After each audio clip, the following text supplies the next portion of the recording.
وہی میں کہہ رہا ہوں نا سر کسی کو ہونا چاہیے, یہ ریفرنس اچھا ہو یا میں برا کہتا ہو. ہوں اگر وہ بھی ہو جائے تو میں اس کو بہت کچھ سر یہ ریفرنس برا ہو یا اچھا ہو, بانی تحریک انصاف ہو یا ذوالفقار علی بھٹو کا قتل ہو, اور عدالتی قتل ہے وہ, یہ ایسا کلنک کا ٹیکا ہے اس سفید بلڈنگ پہ جو میرے آفس کے پاس ہے, اس کو دھلنا چاہیے. خالی ایک ہے وہ چلو سر, میں کہہ رہا ہوں فواد چودھری وہ ڈی اے پی کے کیس میں اندر ہے, ہزاروں ایگزامپلز ہیں نا. اس طرح نہ کرو نا تم بھی. اب ایک انتہا سے دوسری انتہا, ذوالفقار علی بھٹو, بریک لا, اس کے بعد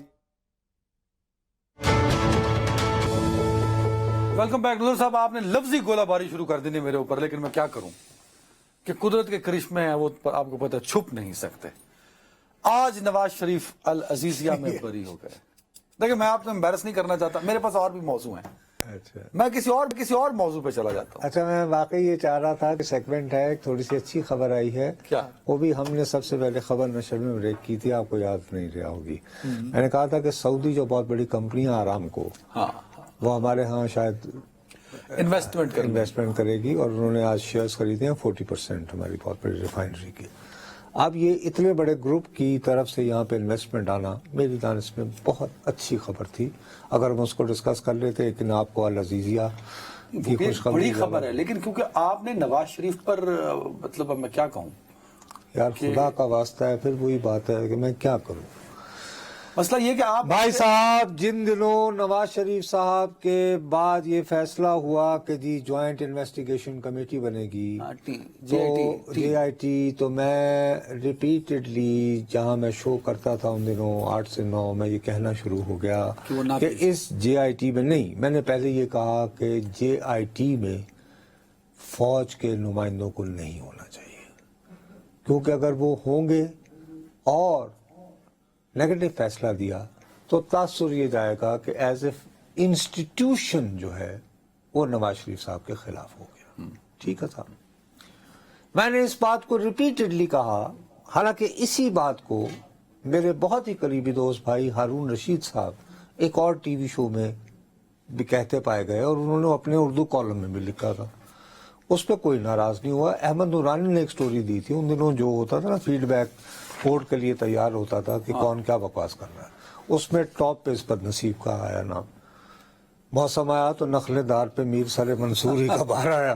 اینی وے, اب وہ شخص, اور اس کے بعد پھر جب بن گئی تو میں ریپیٹڈلی میری یہ پوزیشن رہی اپنے کالموں میں بھی, ٹی وی پروگرام میں بھی, کہ جی پاکستان کے وزیر اعظم کو جے آئی ٹی کے سامنے نہیں پیش ہونا چاہیے. ٹھیک ہے, ہو گیا. ٹھیک, میں دیانتداری سے یہی بات دوبارہ کہہ رہا ہوں کہ میں دیانتداری سے سمجھتا ہوں کہ نواز شریف صاحب کے ساتھ انتقام لیا گیا تھا, انصاف نہیں ہوا تھا براہ راست سپریم کورٹ, ٹھیک ہے, اور انہیں اپیل کے حق سے محروم رکھا گیا. اب جو واقعات ہو رہے ہیں, اس سے خلق خدا کو یہ تاثر نہیں مل رہا کہ کورس کریکشن ہو رہی ہے. سر آپ تاثر میں پھنسے ہوئے ہیں, معاملہ وزیر اعظم بننے کا ہے, جب مرضی بن جاؤ کوئی بات نہیں. تو پھر مطلب یہ نہیں تو آج سمجھاؤں میں ماما, وہ آپ تاثر میں پھنسے ہوئے ہیں, تو اس سے نو نیڈ آف تاثر. اچھا کوئی ضرورت تو اس سے اچھا, تو اگر یہ انوار اللہ کاکڑ صاحب بھی تو وزیر اعظم ہیں, تو ان میں اور ان میں کیا فرق پڑے گا؟ نہیں, وہ نواز شریف کو انوار اللہ کاکڑ سے تو نہ, ان کا چوتھی مرتبہ بننا امپورٹنٹ ہوگا.